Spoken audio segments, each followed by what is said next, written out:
2, 1. Hi, I'm John Miglosh for the Wisconsin DMA and the International Society for Strategic Marketing. Well, we had a funny one yesterday, so today we're going to be a little more serious and we're going to have some teaching and let you figure out what the world is about. The first one was kind of a shocker, and this is AP, and this is just right now. Eyeing a can of soda at the supermarket cooler, or maybe you're craving a pint of ice cream, a camera could be watching you. And, I don't know if you've watched that Minority Report. I'll pull it up one of these days. I actually have a clip of it that I could drag out if I could find it, where Tom Cruise is walking through a mall and the signs are talking to him. And the irony of it is that Tom Cruise is a federal agent or FBI guy or something like that, and disbarred, and he's on the run, it seems to me, and they're offering him like Lexuses and Rolexes and stuff like that. So first of all, the data analysis falls to who feels like doing it rather than who is a good match for his. Yeah, and some kind of beer, I think, some kind of really high-end beer. And it shouldn't be more like Miller or at least Foster's, some lager. I learned what a lager is last night. But it was basically, the idea was that they were scanning him, and based on their analysis were offering ads to him, but they didn't make a bit of sense on the Minority Report, only because they probably got customer placement, product placement money from those brands. Nevertheless, it's kind of creepy, and it was annoying, and in a big crowd, it gets rather confusing to listen to. So now we're going to be able to do that at retail. The creepy factor is definitely 10 out of 10, said Pam Dixon, the executive director of the World Privacy Forum. Yeah, of course. Who cares? What's the right to privacy? God sees what you're doing. Anyway, but at the National Retail Federation trade show earlier this year, a smart shelf on display by Mood Media tried to detect happiness or fear as people stood in front of it. Cool. And so, it could show off video screens. Cineplex Digital Media showed off video screens that can be placed in malls or bus stops and try to tell if someone is wearing glasses or sporting a beard, which in turn can be used to sell ads for new frames or razors. No. See, this is always what happens when I get to articles about personalization. If I have a beard, I don't use a razor very much. I have a lifetime supply of Persona double track 2 blades that I bought on eBay for $10 10 years ago, maybe. I use one blade a quarter, maybe, and I have 100 at least. I have blades till the day I die. This is the problem. The connection between what you know and what you do is difficult. We're going to talk more about that. But Kroger, who has 2,800 supermarkets, is embedding a camera, is testing cameras embedded in a price sign above shelves in 2 stores. The question always comes down to, what are you going to say?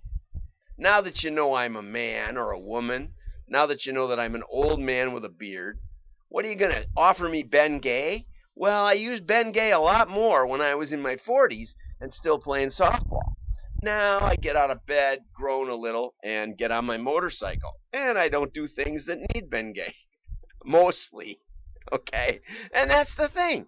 It's always difficult to take that next step. And it's especially difficult to compare what the results would have been, especially if you're not doing it. McDonald's bought the $30 million sign company that can change these signs, just like this, okay? McDonald's bought that, but I pretty much always order either a filet of fish, if it's Lent or something, or I order a McW. No, a McDouble. But I always call it a McW because I'm from the Wisconsin team. Anyway, so how are you going to personalize it to me? I know what I want.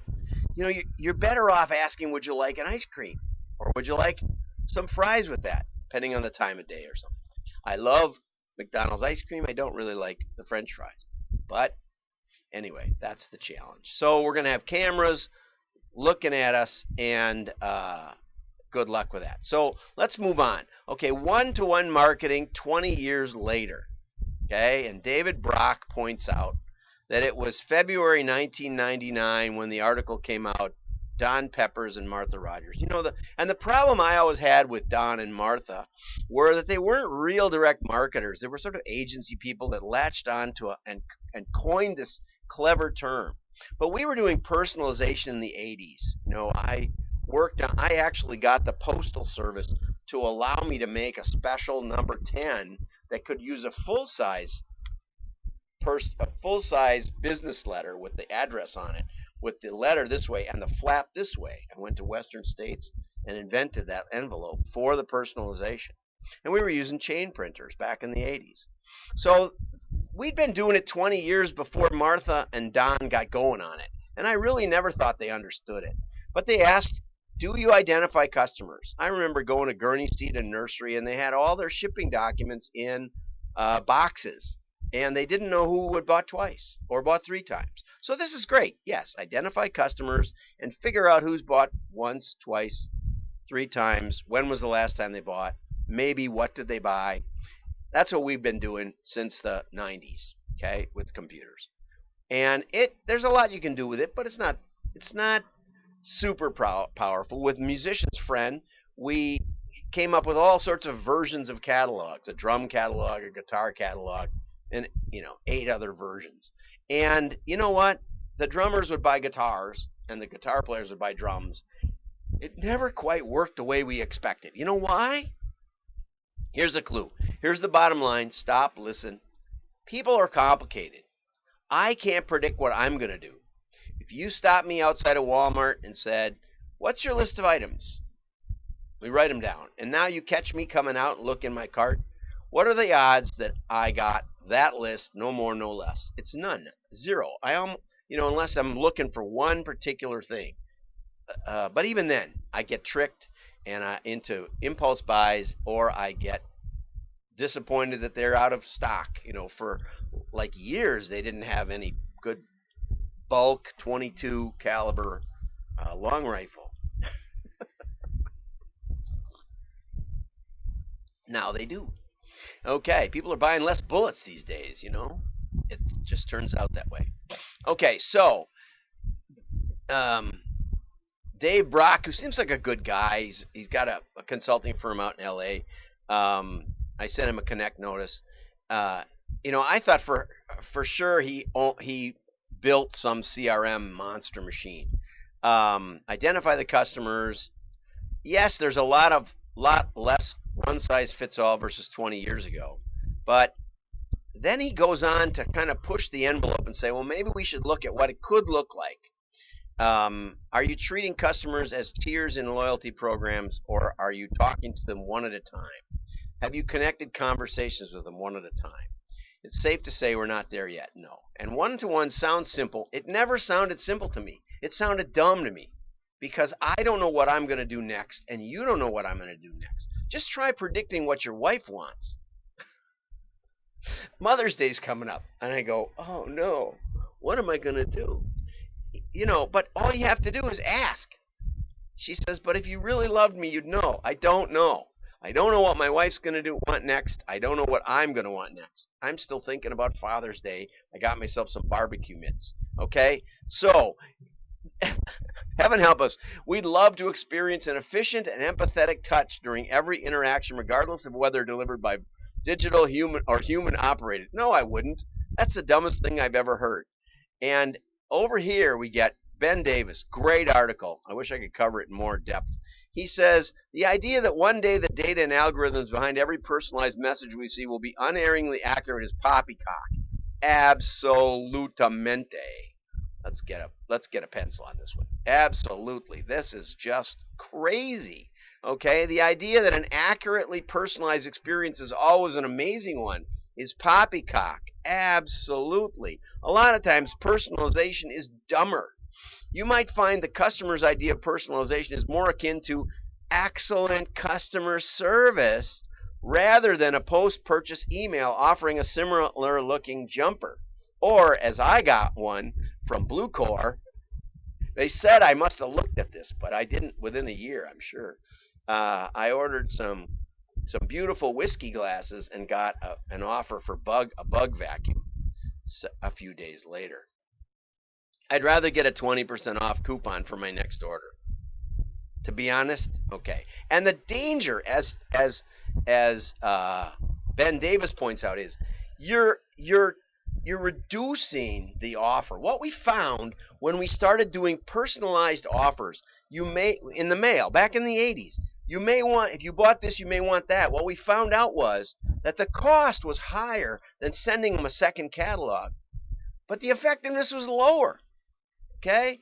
We could send a 48-page catalog for less than we could do a personalized piece of mail.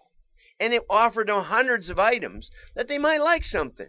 And they might enjoy the process of rolling through it. That's the challenge. That's the problem. The problem isn't, is personalization great or is it terrible? The problem is there's a cost associated with it.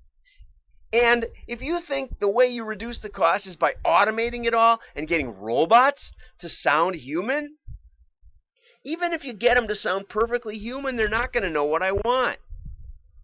Give me a good deal. Would you like some fries with that? Maybe I would.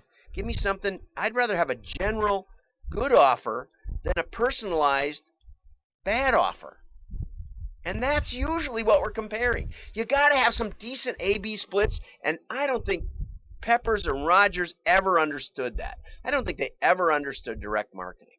And Ben makes some great points. Life is imperfect. Sometimes taking a step back and asking the customer what they want is the best option. Data can't always tell you everything. Amen. Subscribe. Go on periscope.tv, John Miglosh, hit the subscribe button, and you'll get notified when we do these crazy live streams every day at 10.